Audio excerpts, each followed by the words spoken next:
I was merely a server pouring coffee for a reserved billionaire.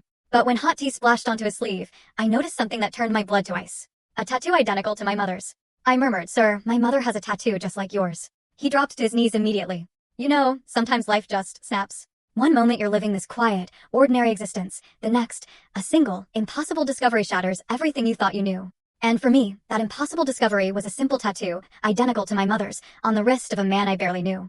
Suddenly, my whole world was unraveling. It all started on a dreary Seattle morning, like any other. I'm Tristan Ward, 32, just a waiter at a small, cozy cafe down by the harbor. We called it Harbor Light, right where the salty sea breeze sneaks in through the windows every time a ship docks. My life? Simple. Wake up, brew coffee, serve customers, then head home to my mom.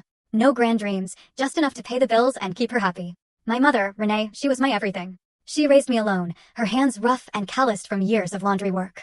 I never asked about my dad. She said he left, and I learned to accept it. But sometimes, I'd catch a glimpse of the tattoo on her wrist, 2 interlocking rings, and I'd wonder if her life had once held something more beautiful, something more. That day, the Seattle sky was its usual gray, a light drizzle making the streets glisten. The cafe was buzzing, laughter mixing with the coffee grinder's hum, the rich scent of roasted beans filling the air. I was wiping the counter, making sure the cups were spotless, when the door chime jingled.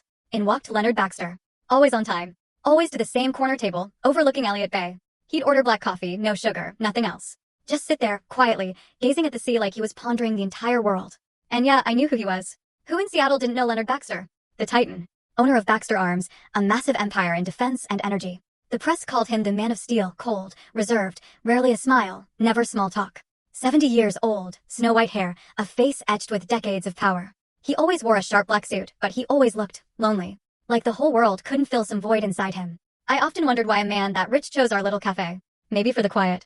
Or maybe for our bitter, hand-brewed coffee. Either way, I always served him carefully, never daring to pry. Just a nod and his drink.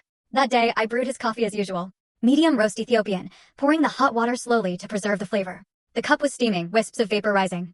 I carried the tray through the crowded room. It was packed, voices loud, someone cracking a joke about Seattle weather. I weaved through the narrow aisle, thinking it would be just another ordinary day. Then, bam. A customer, this tall, burly guy rushing to pay, bumped into me. Hard. The tray tilted wildly. The black coffee, it spilled. All over Mr. Baxter's suit jacket. Scalding hot, dark as ink, spreading like a massive, sickening stain on that. Full story on the channel. Link below. Click now and watch what happened next.